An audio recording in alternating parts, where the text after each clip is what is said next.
everyone, and welcome to another K6 Office Hours. I'm without Sime, my normal co-host today, but I'm still Nicole van der Hoeven, and today I'm joined by... Pawel Suwala. And Pawel is our CTO at K6. Can you talk a bit about what that is and what you do for K6? Right, yeah. So I do hold the title of a CTO, although I don't really think of myself in that term. I'm thinking about myself just as a software engineer, a programmer, and I'm doing my best to push forward the strategy that we have at K6 and make sure that the teams are working together and we are executing on our grand vision. So yeah, it's a lot of coordination and a lot of administration work. And when I say that I'm seeing myself as a programmer, I'm sure that many of my colleagues would laugh because I haven't been doing programming for many months now. But I'm always trying to find some time to do some coding. Oh, so do you actually still get to do that now? Yeah, I'm trying to always find some time during Fridays to do some programming. That's my day where I try not to have meetings. But since the Grafana acquisition, this has not been possible. There is a lot of integration work that needs to be done. Yeah, I guess that makes sense. But I think there's a certain point where there are enough engineers where you do need somebody who's looking out for the big picture, right?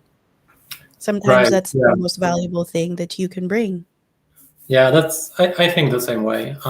I became a CTO not because I wanted to do administration, but because I discovered that there is just so much you can do as an individual contributor. You can build a lot as a single person, but that's limited. You cannot build a K6 cloud system that is used by hundreds and thousands of users by being an individual contributor.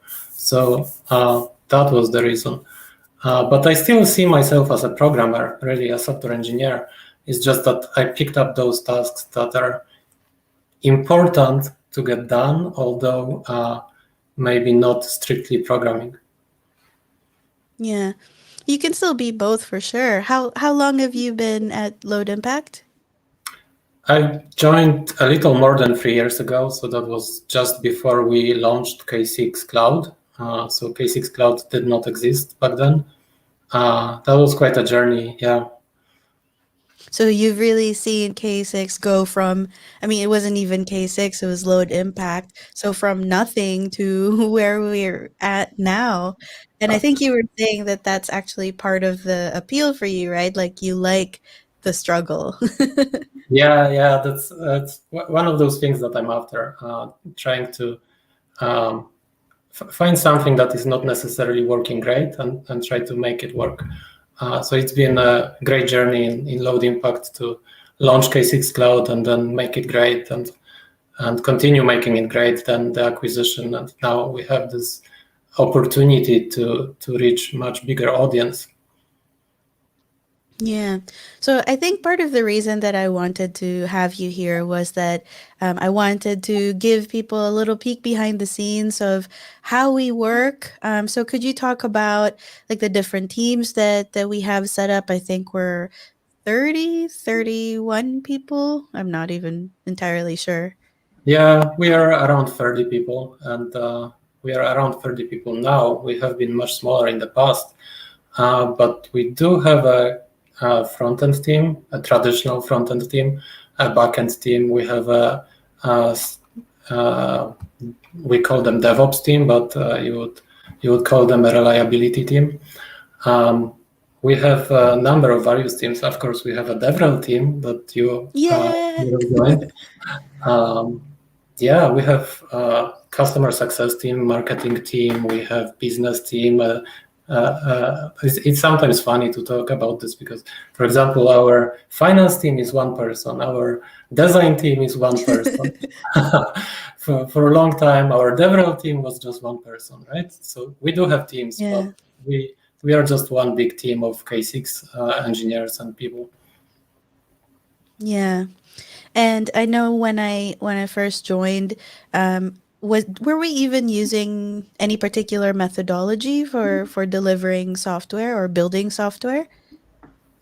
There was always some methodology. I think when you joined, we were doing strictly a Kanban method. So we Okay. had one Kanban board with a Mm. backlog where that had, I think, 600 tickets back then, and prioritized from top to bottom. And we were trying to move as many tickets as we could from to do to done, deployed in production. And that's been a good process, I think. It's been serving us very well up until we became bigger. So when we were like 15 people, this was excellent. There was no need for more organization than this. But when we became like 30 people, a little more organization was required. So it turns out that you cannot run a company of 4 people the same way that you run a company of 15 people. And then you cannot run the company of 15 people the same way you run a company of 30. So we've been evolving our organization and how we work over time. And today we have landed on a method where we have 8 weeks cycles. So we do planning every 8 weeks, and we try to create roadmaps for 8 weeks, and we succeed with this pretty well now. So the process has been serving us well over last year. I think we've been trying it for about a year, and so every 8 week cycle ends with an open source K6 release. So it's a guarantee that at the end of the cycle we'll have a new version of K6. But we also will start planning for the next iteration for both front end, back end, our DevOps team, and our new K6 release. So the entire company works on this eight week cycle, and we So borrow. I think it was kind of loosely based on Shape Up, right? But very loosely. Well, it's been very much inspired by ShapeUp. So we have those same Mm. concepts that the cycle is a fixed amount of time, and that at the end of the Mm. cycle we have 2 weeks of cooldown period. And in cooldown period, we do planning, but we also do we basically allow engineers to do whatever they think is right. So it's they can do things that were unplanned, so like technical debt. Some engineers really are passionate about some features that they really want to add but weren't prioritized, so they can work on that. Hmm. Cleaning up like a CI pipelines and making our life easier. So whatever needs to be done that we in product haven't planned, engineers can do that. So that's been working pretty great. I really like what you said about how the methodology or how you build software has to change when the company grows because I've previously used ShapeUp in a smaller team, and I think that probably ShapeUp is better suited to larger teams because I think at the time there were 7 of us, and in that case, ShapeUp was a little too regimented, and I think at that level you can pretty much still just do whatever you want and just communicate because it's not unwieldy with 7 people. But Yeah. yeah, with 30 people, I think it works pretty well. Yeah. So when you have like 4, 5, 6, 7 people, you don't need a process. And I would even argue that it's probably the most exciting and most productive to be at this level of just a handful of people, because everyone can talk to everyone, and you don't need like sync meetings every week to make sure that everyone is up to date. It's the work is happening the quickest when you have fewer people, but you cannot have everyone talking to everyone when you have 20 people, because then people will be just talking to each other and that's it. Yeah, and when the team grows, there's also more of an opportunity that if people aren't communicating, maybe they start working on the same thing or they start going in different directions. It starts getting a little messy if you don't have a little bit more structure. I'm interested to see how the way we work will change even more as we continue to grow. Yeah, certainly. We'll see how far our process can take us. And one other thing that maybe is worth mentioning, we instituted this process because we saw a problem in the way we worked. This Kanban model where we're just trying to get things done doesn't have some checks and balances. So we ended up with 2-3 projects that were taking between 6 to 18 months to complete, and they were not planned to take like 18 months. They were planned to take maybe 6 weeks, 8 weeks. But because we work in a Kanban model where we just continue working until things are done, we had those runaway projects and expanding scope, and things were sometimes not getting delivered. But in the shape-up model, we reevaluate everything every 8 weeks. So we may continue with projects that haven't been finished, but at least we have this natural stop, and we can sit down, look at the progress, and decide, do we want to continue with this project or should we not? And I think that's a great addition to how we work. So what can you reveal about the growth ambition for K6 and how much we want to grow in the next year or so? I can reveal how much we want to grow within the next 6 months, because that's how we plan. We don't plan 1 year ahead. So the growth is quite ambitious, I would say. We plan to hire about 17 people in the next 6 months. So we should be hiring someone every 2 weeks until end of January. And on that note, we are hiring. If you look down there, we are hiring. Grafana is hiring. There's lots of positions, and maybe we can actually skip to that part and talk about the positions we are hiring for, if you're okay with that. No, absolutely.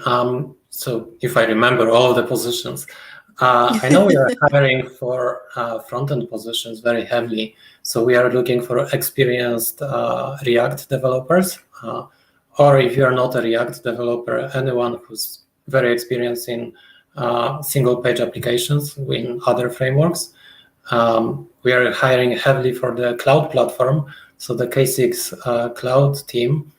We are looking for Python developers specifically, but we accept Go developers as well, and any advanced like senior developer that has been working with distributed systems, perhaps been working with time series data and asynchronous processing, things like that. If that sounds interesting, please join. We have a quite fun job at K6 Cloud. On the backend side, we spin up thousands of servers every day, and we kill thousands of servers every day. Yeah, join. And we're hiring for DevRel too. Right. Well, Nicole, you tell us about DevRel. Yeah, so I don't know if the job ad is up yet, but I know the one that is up is that we're looking for a DevRel for an SRE role, someone who has already done SRE but maybe wants to be a little bit more in the public eye about sharing their experience and knowledge. We're always on the lookout too, aside from the things that we mentioned, that Pawel mentioned earlier. I think we're always on the lookout for just good people in general, because that's like number one on the list. You have to be a good person that we want to work with, right? Right. Yeah, of course. If you're an excellent engineer and you care about reliability and load testing performance, we'll find a place for you. Okay, there's a question from Mark. What are your favorite parts about working for K6, and why are some reasons people should join? This is so funny because he works at K6. Mark is our head of CS. But thank you for the question from the Peanut Gallery. What's yours? What's your answer, Pawel? I think we have quite excellent company culture where like people actually enjoy coming to work, and I don't know about others, I cannot speak for others, but I like coming on Monday to work, and that's not been the experience for some jobs that I had. It's like Monday is a good day for me. I get to hang out with people at work. So yeah, I think we have a nice group of people that really work well together. efficiently and having fun. Another reason is that we still have an office in Stockholm, and we have a console, so we play games during lunch. Whenever But someone comes to the not a office, Switch. not a Switch, we have Nintendo Wii.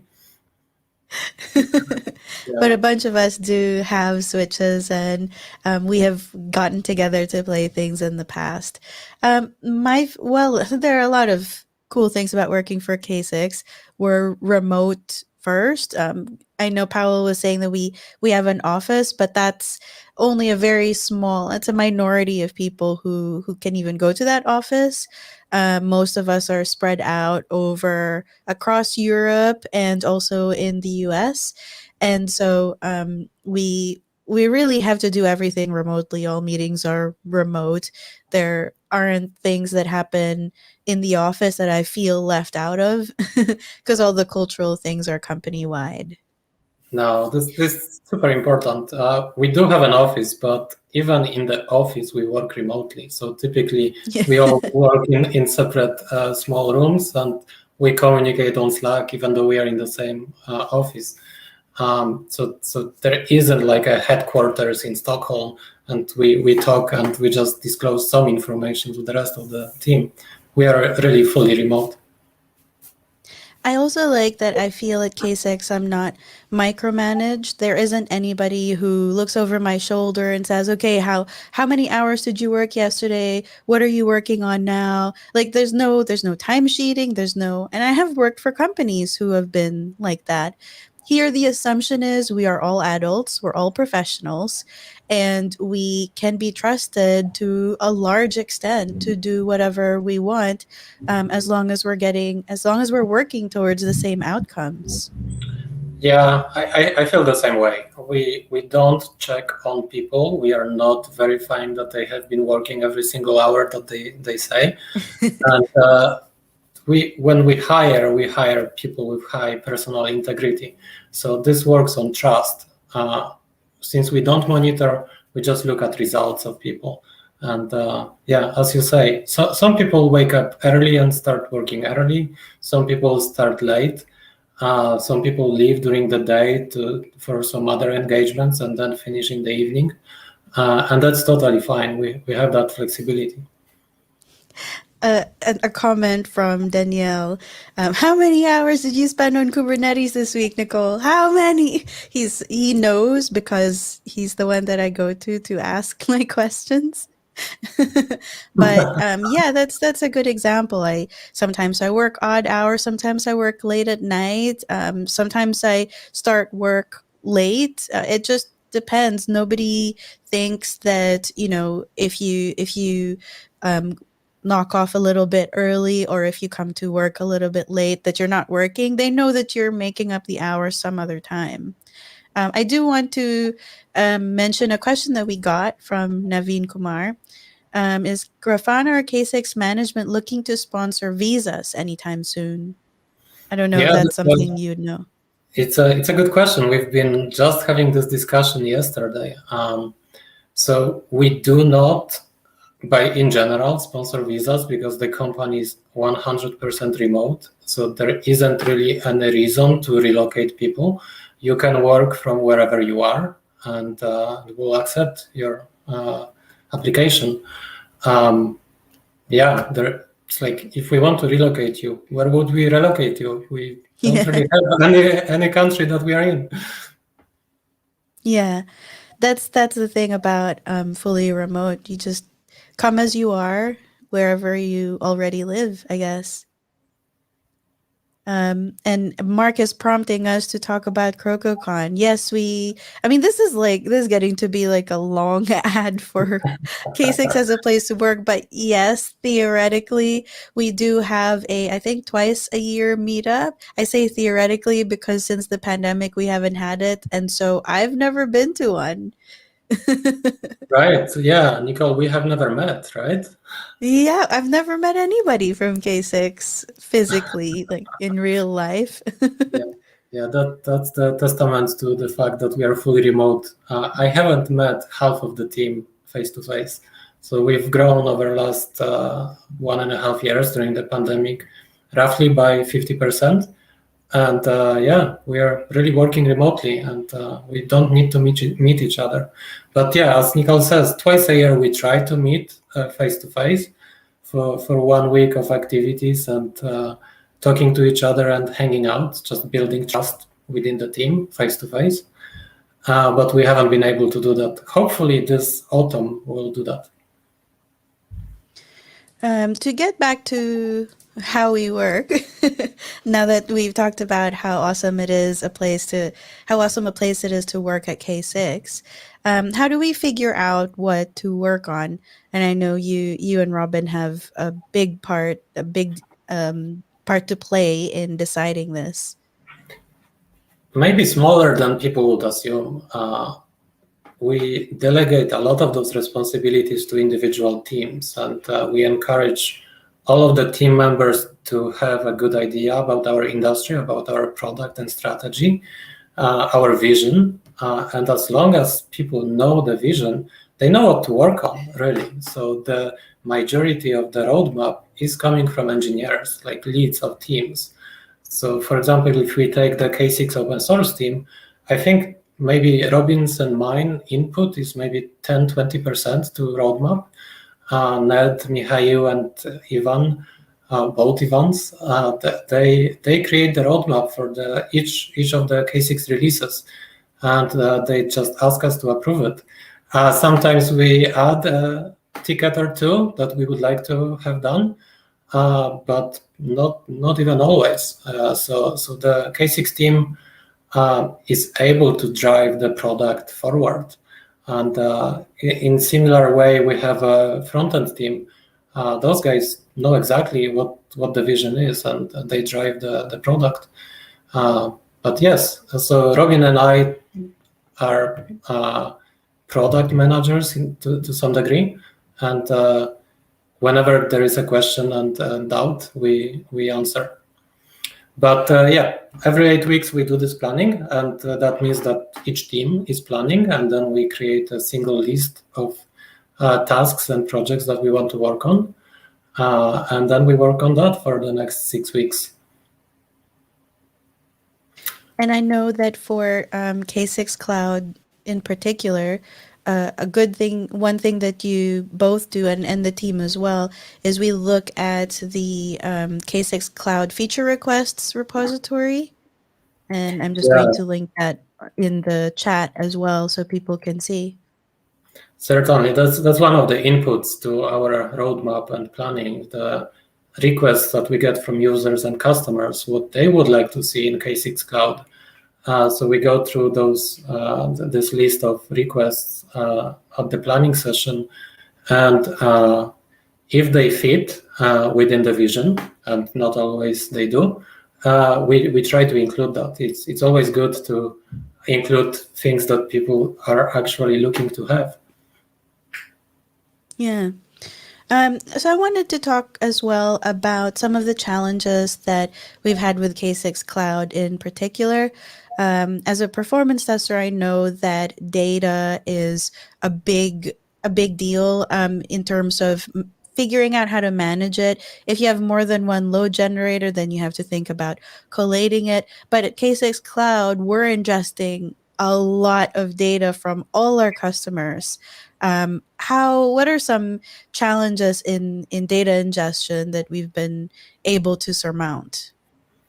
Oh yeah, that's always been a big challenge for K6 or load impact back in the day. How do we accept all of the gigabytes of data per second that are being streamed by customers to our database? That's been a long-running project and a challenge to scale up. And our SRE team has been busy with that. And today we run fully in AWS, and we auto-scale all our services depending on the demand, depending on how much traffic we get. We spin up new servers, and then we spin them down when they are no longer needed. So that's one thing. We have used a database called TimescaleDB, and we've had challenges with the amount of data we've been ingesting. So we've built extension to compress some of that data into histograms. So we run timescale with extension written in C to be able to compress data into histograms. But now we are thinking about moving to a Grafana's data source called Cortex or Prometheus, right? So we have this long-running project to understand Cortex well and understand Prometheus and perhaps use that data source as our storage, because then we would be more open, give customers ability to view data themselves and be owners of that data. The data would be living with customers' account.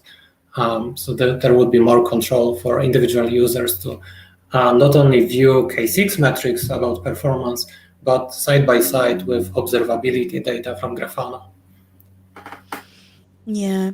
And I think that with results, aggregation might also be a problem as well if you're doing this completely on your own and you're just using OSS products and not paying for a platform to handle all this.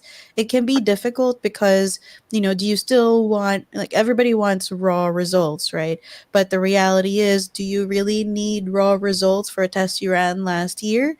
Probably not, but you still want to save some things, right? So then you think about how much you roll up over time and all of that stuff. I think that is one of the advantages of K6 Cloud. I don't think everybody needs to go to K6 Cloud. There's some use cases that don't require that, but I think that if you don't want to deal with the hassle of data management, that is a very good, no hassle and still secure way to go about doing it. Yeah, I would say that most users are totally okay with the open source version of K6, and there is no need to upgrade to the cloud. As long as your system is small enough that you can generate load from a single K6 instance and you're able to store it in your database, then it's probably fine to continue using open source. And we encourage users to just use the product that works best for them. But when you do need extreme load, or perhaps you don't want to manage your own infrastructure, or you don't want to spin up servers yourself and then manage data and delete data and so on, then K6 Cloud is of course great. Yeah. But yeah, So that said, I think 99.7% of K6 users are open source users. yeah, that's great. And like I've said in previous ones, we love you just as much. Can you talk a little bit about what we're working on now? What are we working on now? Let me think. Well, we have this project of integrating with Grafana. So that's one of the top priorities for us, is to find synergies between Grafana Cloud and K6 Cloud. And of course, we joined with Grafana because we saw opportunities to provide much better product together. So one thing that we are working on is creating a K6 Cloud plugin for Grafana Cloud. And maybe that's something we can demo as well. Yeah, feel free to share your screen when you're ready. I actually tried this myself. I guess we should say a disclaimer here is that this was very recently released, so think of this as like an initial release rather than a very polished one. The functionality is there, but both Powell and I have noticed some bugs already, and yeah, we released it 10 days ago, and it is very much beta version. And so we like to release early and provide some functionality to customers. Some functionality is always better than no functionality. And we will iterate on this and assign specific people, dedicated engineers, to continue building that product. So it will become great over time. Yeah, so part of the 17 people that we're hiring is going to go towards developing this plugin. Yeah, so if you see bugs and you are annoyed by them, come and fix them. Yeah, that's a cool thing about open source. I'm going to put a link in the comments to the plugin as well. We call it the data source plugin. All right. Should I start sharing my screen perhaps? Yep, sure. Right now, I think I can only see you and me on your screen, though. Okay, it says that I'm sharing, but let me try again. Share screen. So the Grafana data source plugin, there are a few ways that you can use it. Oh, now we're seeing Inception. All right, so let's talk about this. So in the K6 documentation, we have the sections for integrations, and then we have Grafana plugin. And this describes how to find it and how to install it, and then how to use it. It's very basic documentation. I can just briefly show this. We have this plugin inside of plugins, and then you can click install plugin. And since I've installed it already, it shows us installed. But then you go to your Grafana Cloud account, and you can find data sources here. So you go to, let's save this. You go to data sources, and then on the bottom you would see K6 Cloud that you can install. So when the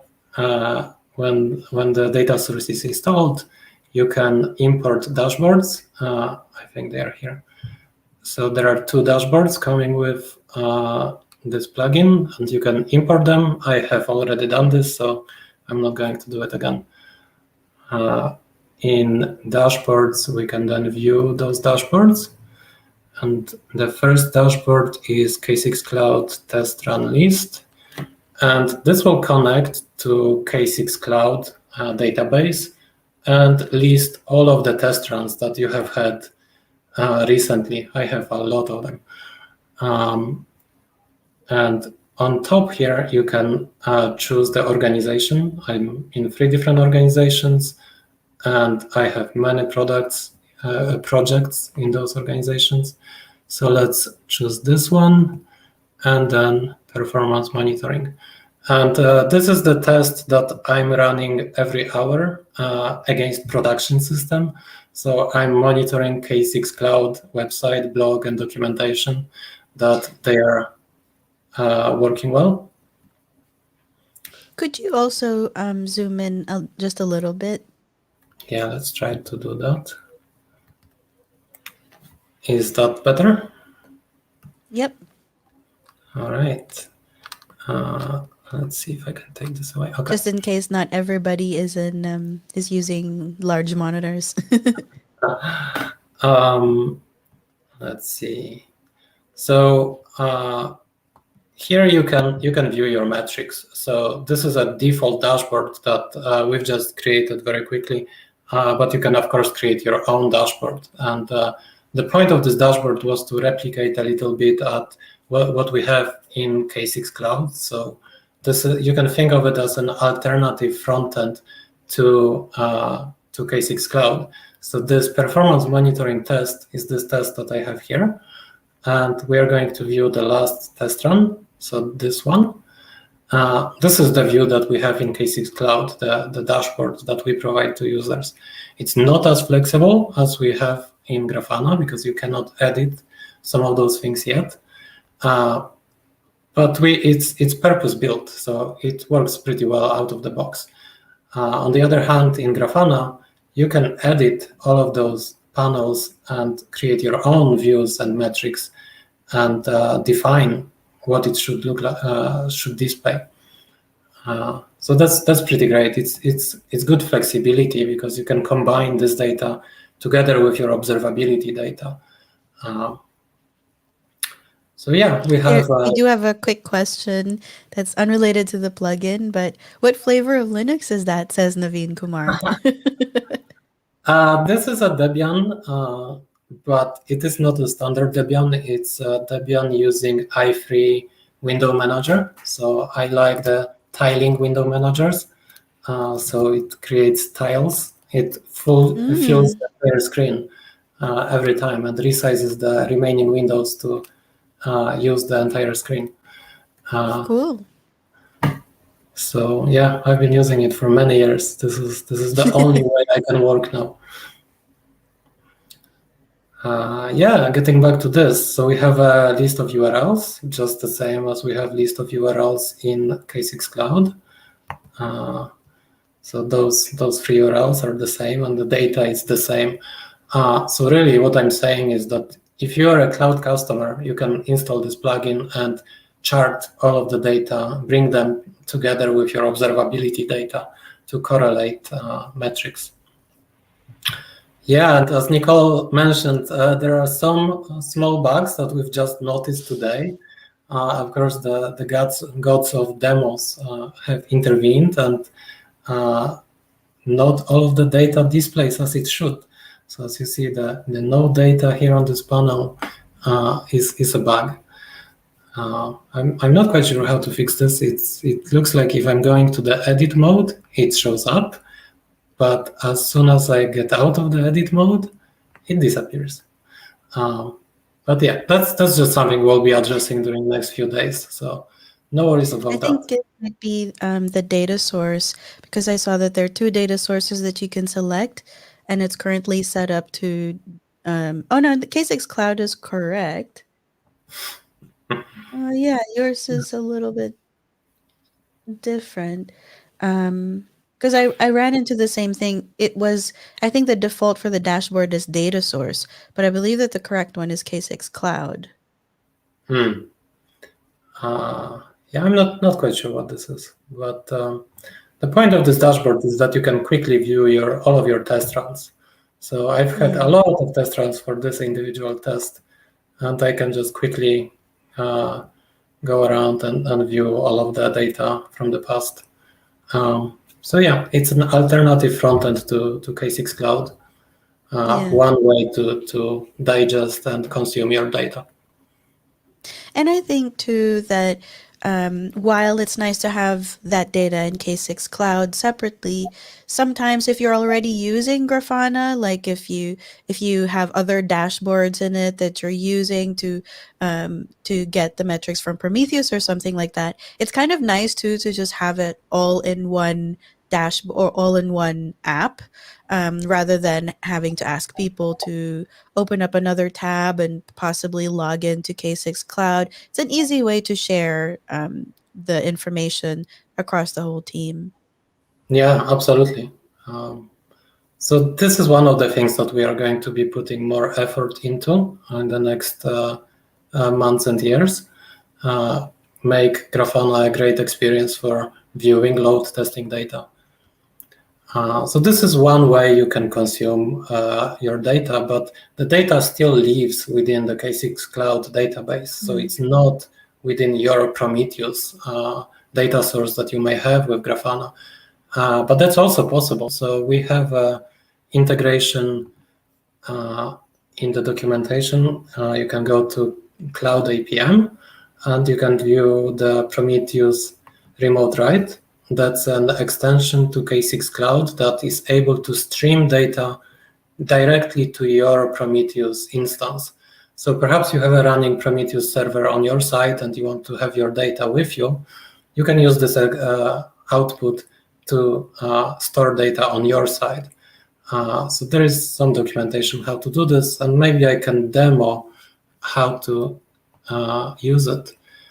Well, actually, we a few weeks ago we had Mustafa, who is the main person behind that, actually developing it. He came on to Office Hours a few weeks ago and talked in depth about it and was able to demo it there. So Oh, maybe if anybody wants to see it, go watch that one. All right. Straight from the developer himself. I haven't realized I've been away last week. So Yeah, it's obvious that you're not watching every single K6 office hours. Thanks. No, it's fine. all I right. also wanted to say that with the Grafana data source plugin, it works for either a local instance, so for three different ways: a local instance of Grafana, or if you want to use Grafana Cloud, that's the second one, and the third one, which isn't well documented yet, but which I found out today with Danielle's help, is you can also use this data source plugin with Grafana in Kubernetes. So it works fairly pretty much the same way. You just have to install the plugin and yeah. So there are different options depending on where your Grafana instance is located. Yeah. We are trying to give users as much access to data as possible, be as open platform as we can. So if users want to consume data through Grafana, they can. If they want to do it through K6 Cloud application, they can. But we have many other extensions. So I believe that users can use Datadog or Azure Monitor or New Relic or many other ways of owning and viewing the data. So our Cloud IPM export functionalities is quite extensive. And on that, maybe I'll share some screenshots because our main developer on this, Simon Legander. I don't know if I'm pronouncing that name right, actually. Oops. It looks like Powell, in his attempt to stop sharing the screen, also quit the stream. But I want to share my screen. Oh, he's back. Hi, Powell. That's Look, if embarrassing. you've had enough of office hours, you can just tell me.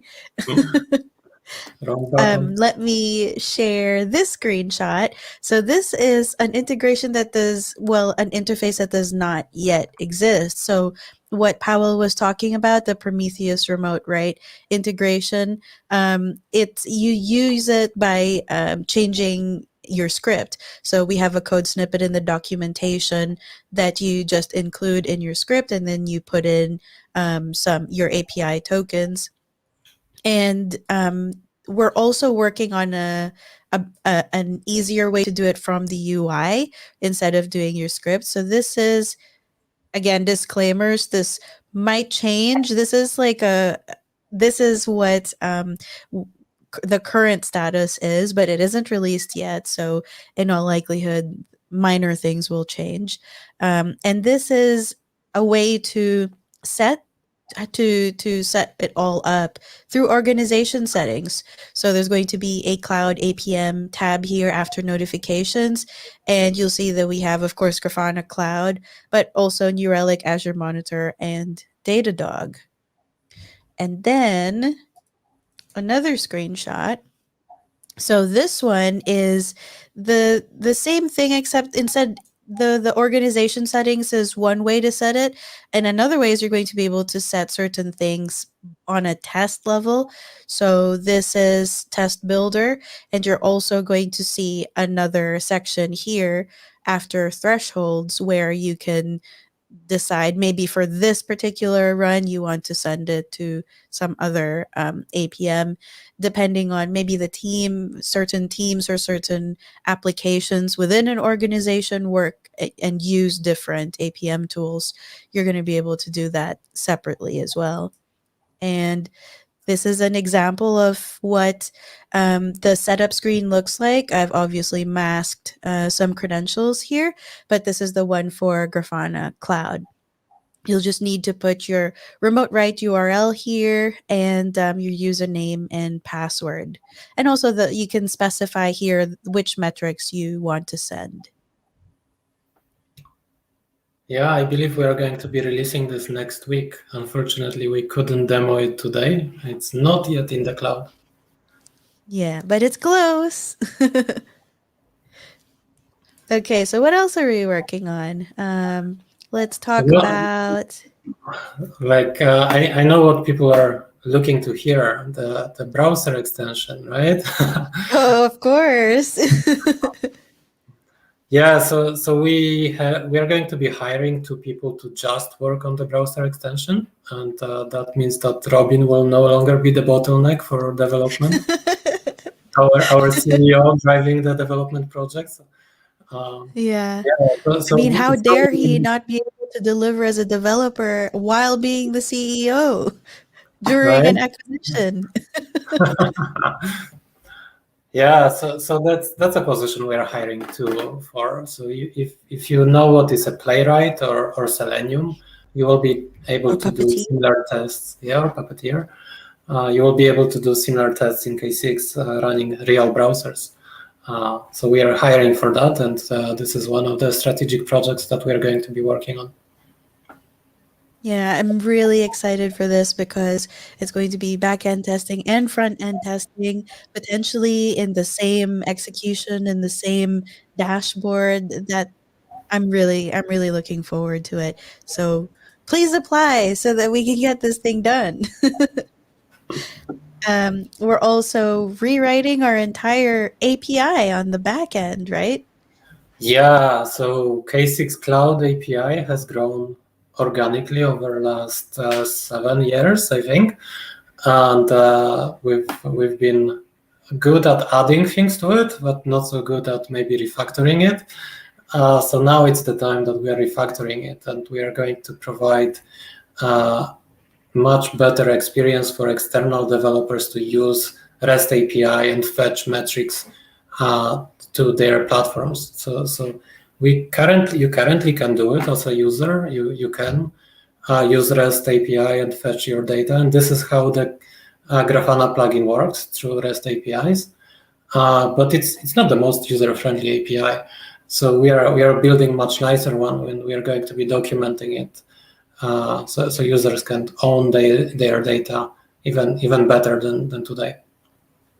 Because I think the current API is a little messy, right? Well, the current API, yeah, it's grown over 7 years, and we've been Yeah. primarily using it for our front-end application. And our front-end application changed from Ember.js to React, and a lot of changes happened over the years, and we've been evolving it, and it's been serving us okay. But before we can expose all of this functionality to users, we decided to rewrite it and provide much better experience. And it's also going to unlock a bunch of other features that we have in the pipeline, like gRPC. Yeah, that's right. So we decided to create this new API because we now support gRPC in the cloud, and that's another protocol that K6 supports, and we plan to add support from many other protocols. So we decided that it's time that we refactor our API, so we don't have to add specific endpoints for gRPC and other protocols, but we should have a more generic approach to fetching data. So yes, as soon as this new API is ready, we are going to also launch the gRPC support in the cloud, much nicer viewing of metrics.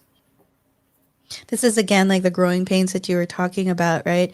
When you're small, you can just keep adding and not really think about the structure, but when you start to support several protocols, it can get a little unwieldy and you need to step back and think about the best way to structure it.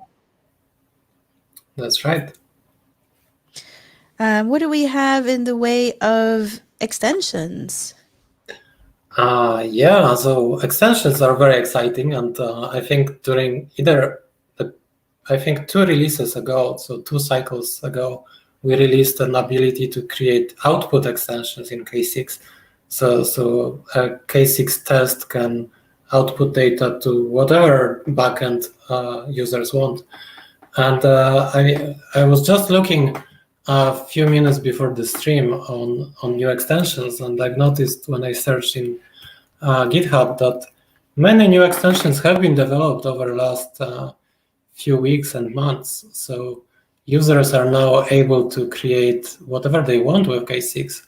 So K6 natively can do gRPC, HTTP, and WebSockets, but users created all kinds of extensions where you can test different protocols, or maybe even protocols that are not open, some protocols that are used internally within companies, and we would never support them in the cloud. Now load testers can create extensions and pretty easily load test their internal systems. But I know that we have an extension for Redis, we have an extension for Kafka, extension for AMQP, and for Memcache. We have an extension now built for Timescale DB. Many other new things like raw TCP sockets, and many things that I have no idea about. I don't even know what those technologies are.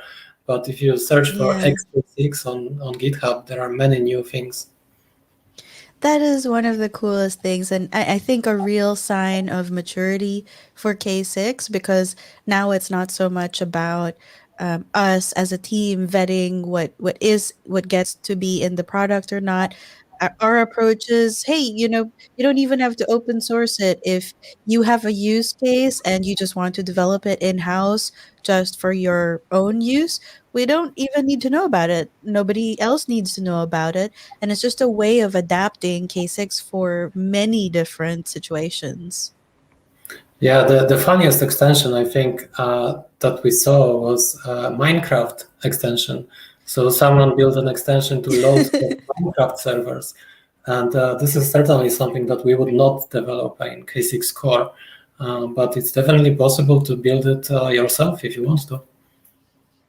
Yeah, and I know that we had Ivan Skiba, who is not on the K6 team, but he is an awesome person who has been developing a lot of plugins that he for his own use, for his own team's use for K6. And in that episode, it was really good because we also had Mihail, one of our K6 OSS developers, and he was talking about how, because K6 in particular is for performance, it's for load testing, we have to be careful about what we include in it.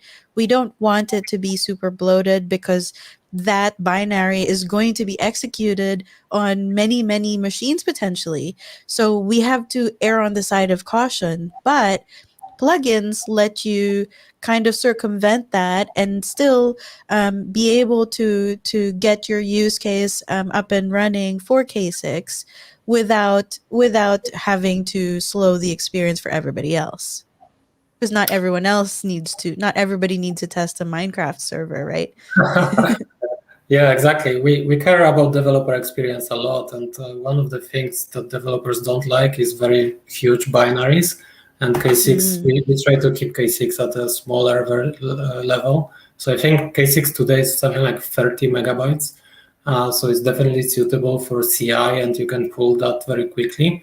But if we added all of the possible extensions and protocols and outputs that people wanted, we would probably be 300 megabytes, and that's much more unwieldy than today.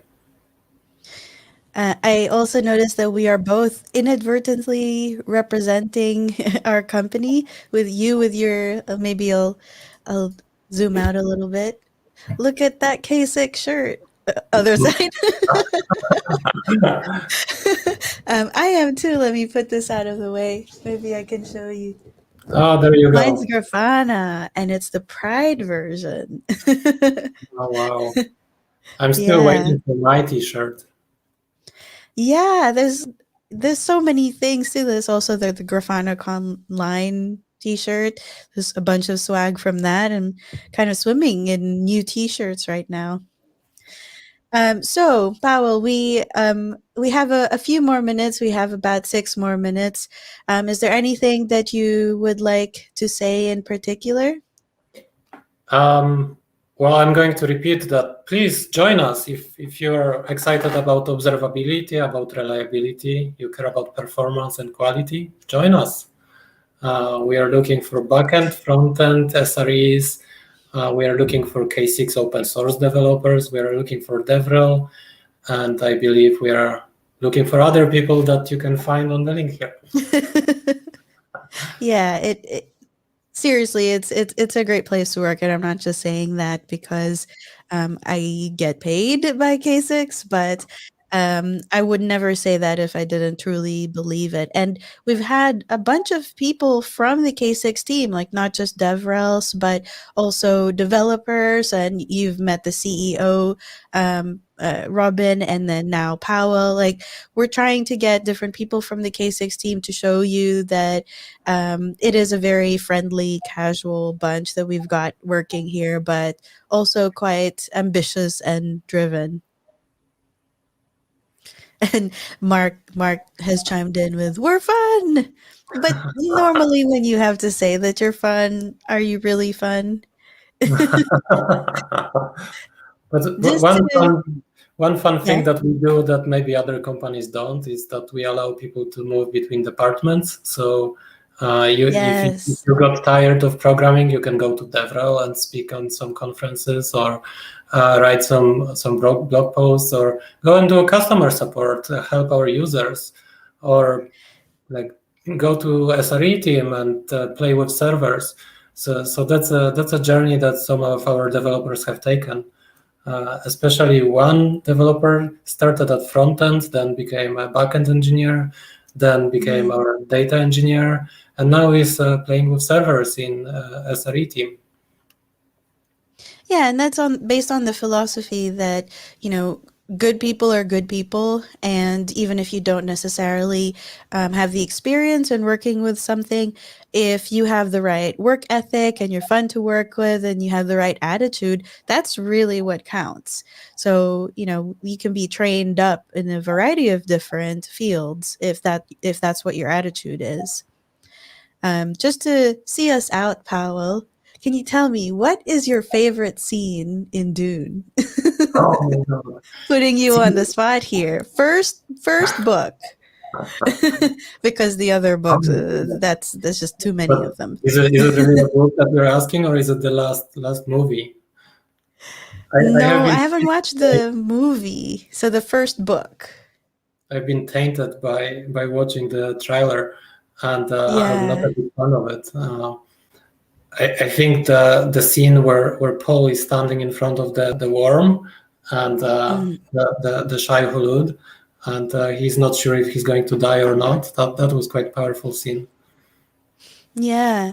As you know, as I told you, I reread the book, the first book recently, and my favorite scene is when Jamis uh, questions what's her name, the Reverend Mother, Paul's mother, the lady Jessica. Well, she's not a Reverend Mother yet, but when he challenges her and they have this whole battle, and Paul kills Jam. Maybe that's a spoiler. Paul kills Jamis and sheds moisture because he was Yeah, not happy about killing it. I don't know what that yeah, has to do with office hours, but it's fun to have been able to relate to you on something we're both apparently really passionate about. yeah, totally. That was a book that I've read when I was 15, and I remember it's very emotional scene. Yeah, yeah. The Fremen have such a rich lore to them, their obsession with water and the religious prophecies that enabled Paul and Jessica to stay alive. Anyway, we could talk about this for a very long time, but our viewers probably won't want to. So thank you for watching another episode of K6 Office Hours. Thank you, Powell, for coming to talk to us about how we work at K6. And you have the links in the description and in the chat if you want to apply for any of the openings we've got. We are hiring aggressively, and it's a good chance to join an awesome team. But you can stay on a little bit, Powell. But for everybody else, thank you for watching and see you next week.